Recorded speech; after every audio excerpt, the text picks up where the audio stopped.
In this video, I drive on automatic. How bad is it? And I get called a dirty driver. Let's investigate.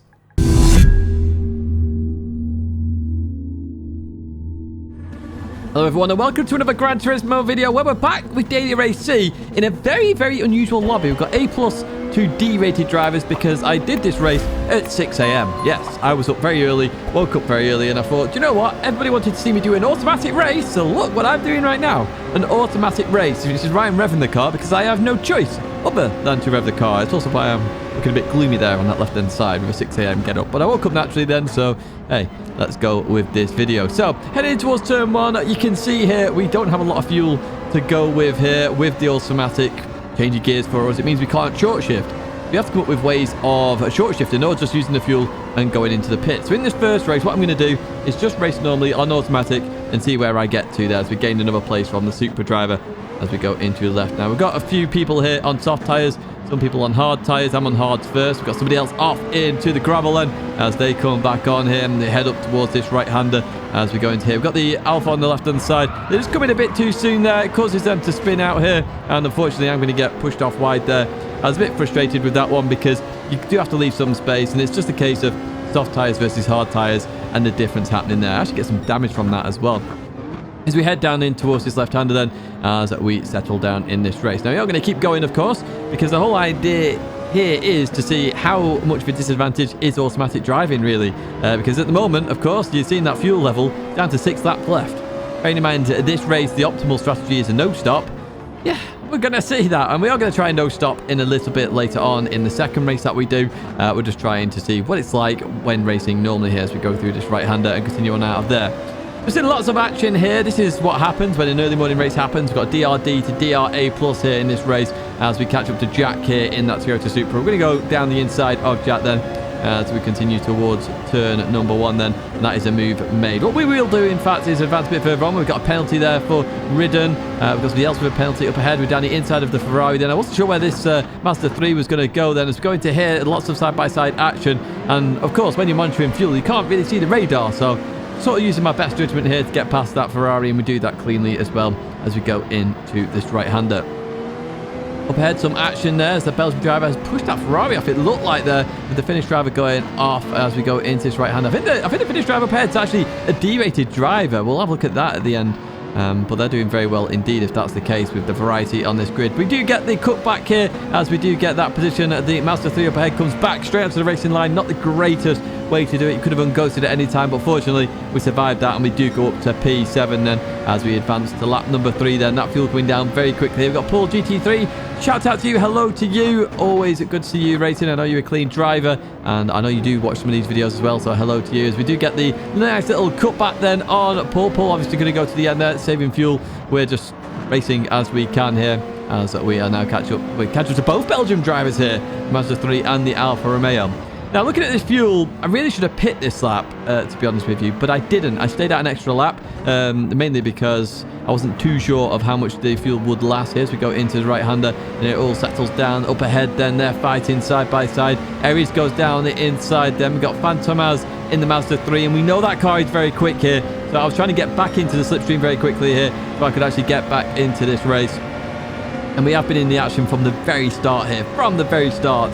As you see now, that Mazda 3 catching up to the Alfa Romeo as we head towards turn 1. Who's going to get this done? Oh, got a bit deep there. Slight bit of contact between the two. And, Aries sends it back down the inside. Another bit of a tap between the two as we try around the outside of the Mazda 3 driver then. I was a bit worried with this, if I'm honest, because front-wheel drive loves to understeer, but they were giving me rooms. Fair play to the Belgian driver there from GTSV as we continue on towards the next right-hander. They're still on my inside here. I can't turn in. Got to give them room as I go into this right-hander as we are still neck and neck. Beautiful bit of racing this. Love to see this. Love to be a part of it as well as we continue on through, and we do get that position finally.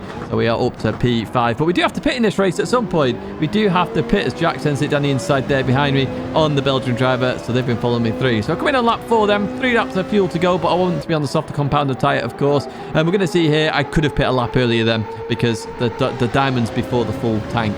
We've got to lap number 8 then, and you can see that I do have to pass this lap 51 at 5, of course, because the car is revving the nuts out of itself, so we do get maximum performance here.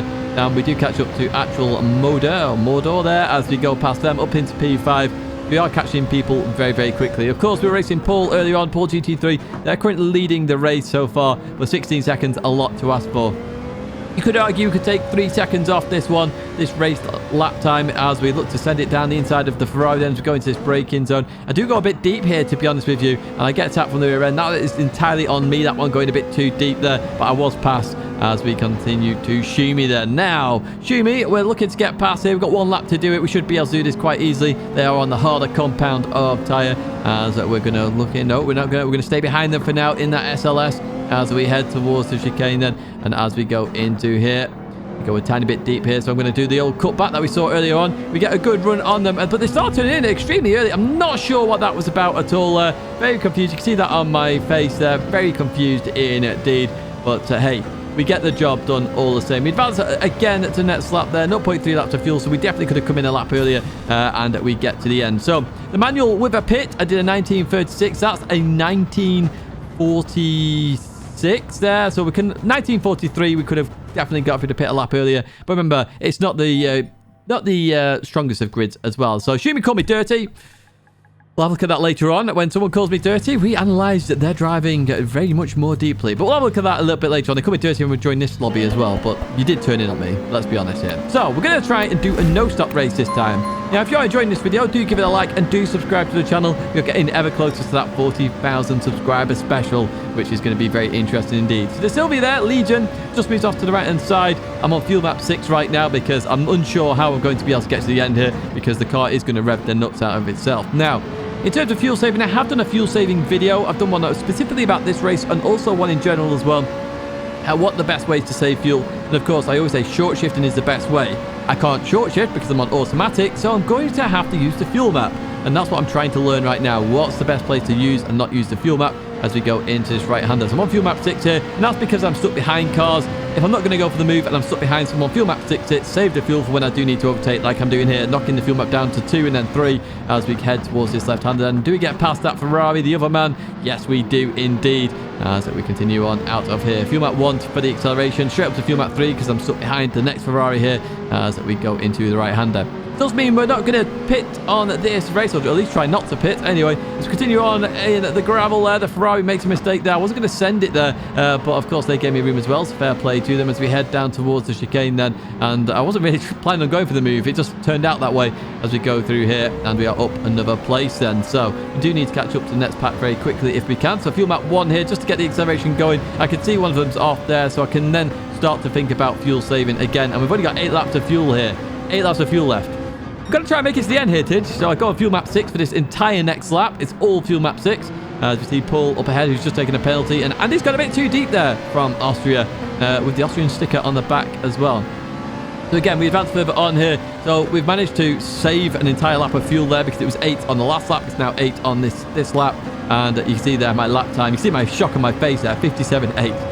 Massively off pace there as we continue on a bit further. So this is lap number 6 then. Nothing much has changed. I'm just trying to save fuel, like maximum fuel saving. I can't really race people, so I go a bit further on then, and we're on lap 9. Again, nothing much changed. Paul tried to break away. I then tried to catch Paul back up again, trying to adjust the fuel map accordingly. And this is lap number 9 now. We have caught up to the next pack here in terms of speed. My fastest lap there, 55.7. Obviously, you saw me do a 51.5 earlier when I wasn't fuel saving, so that's a 4-second gap. And arguably, you could say then potentially pitting is more viable. But we'll see as we get towards the end here, as we get into a fight here with the Spanish driver. Looking for that cut back on the inside. They do know on there as we go on to the final lap then, side by side. I really didn't want to make this move at the time, but I did get it done here just as we pull into no slipstream up ahead. We're too far away actually, and we've got 1.2 laps of fuel, so we have made it. We had to fuel save extreme, like a massive amount, a lot of fuel map 6. You can see I'm still doing that here in order to save fuel as we go into turn 1 then and continue on out. Now we're fuel saving without the automatic, so on a manual gearbox you can get in the 54s no problem at all really. So we are quite a bit off that in terms of speed essentially as we continue on through here. Now we did get kind of lucky in this race, to be honest, with so many people pitting in this race, mainly due to the varied DR levels. It does mean that we can just race our own race and do our own thing, whereas normally in stronger lobbies you're closer together. You really are looking at you know, having to fight where you need to fight, and that does lose you a lot of time. And we'll compare times at the very end of this. As you can see here, I'm trying to defend while also fuel save here. Fuel map 6 on some parts of this circuit where I know I can get away with it as I go into the left-hander. And you're watching me fuel save with the fuel maps. If you are an automatic driver, this is what I do when I'm using the fuel map. Okay, I'm adjusting it for certain periods. Let me explain those periods. Where there's an acceleration zone, so here I'm really going up the fuel. I'm going to lower my fuel map to as much as I can in order to get the acceleration. When I'm then getting closer, I'm going to go to fuel map 6. So I stayed on fuel map 4 there because I'm going to go into a big acceleration zone here, and I've got enough fuel now to get to the end. The fuel map 2 it out of here because I can do that. When I go into sections like this, so this one, for example, I would normally go to fuel map 6 because that's where I can save fuel. It's just a general average speed, and I'd stay in fuel map 6 all the way to this part, and then as I get to the chicane, I'd lower it again. Now, Paul's going very slow up ahead here as we head into the chicane. So what's going to happen here then as we go into the left-hander and then the right, and we leave there, and we're going to bolt out of here. Now, we've got enough fuel here to go to fuel map 1 to get to the end then as we go through the right-hander. Has Paul run out of fuel? That is the question. We're going to go towards that inside line as we get towards the finish line. We do get a 55.4 there, and we just miss out there by 0.02 of a second. In terms of times, that's a 19:34, and arguably an easier lobby as well, so it doesn't equate to the manual no-stop that I did earlier in the week, which was a 19:32. There's definitely more in it. Now, I've slowed this footage down just to show you here. So you can see here that the Schumi here is turning in very early, very, very early. You can see I've got the run, so turns in, then turns in again to try and force me off the circuit there. That's called a block there that you're trying to do. That's a very dirty move, so very interesting you called me dirty there. That's a very dirty move. So we're going to watch it again here, but on the following lap. And now, look at this. So you're on the sausage and you're not turning in like you did earlier. What we will do is put them together here. Look, you're already turning in on the left one, but on the right one, look at that. You're nowhere near turning in. Very bizarre, so very dirty driving there in my opinion. We're going to look at it from my perspective now again, and you can see here, as I get through here, I've got the run on the car there, no problem at all, and it just turns in, purposely turns in it again for whatever reason. So just very dirty driving from yourself there, Schumi, I'm afraid, because you can't block pass like that. I was clearly alongside at that point, and you kept trying to turn in. In the end, though, from this video, what we have discovered here is that automatic is definitely a disadvantage. So if it's one thing that you need to improve on in terms of Gran Turismo, you're driving automatic, it may be a way to go forward and improve those races and potentially get you more race victories. It was definitely slower with the pit stop.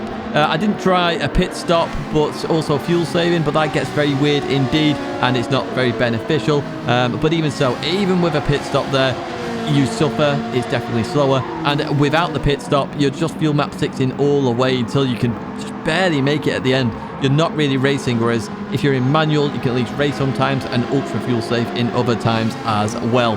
So for me personally, automatic, the higher the multiplier, the more a disadvantage you are at. And that's what I'm going to take away from this video. And that is going to be it in terms of this video as well. I do hope you've enjoyed it. If you did, do give it a like, subscribe to the channel to stay in touch with all the latest content. 2 videos to check out there for yourselves. One where I do this in manual, so if you're wondering how that went earlier on in the week, and also a general fuel saving guide and tips on exactly what really does use a lot of fuel in the game and how best to save fuel as well. I'll say that is it for me. Thank you so much for the support, and I hope to see you in another video or live stream again very soon.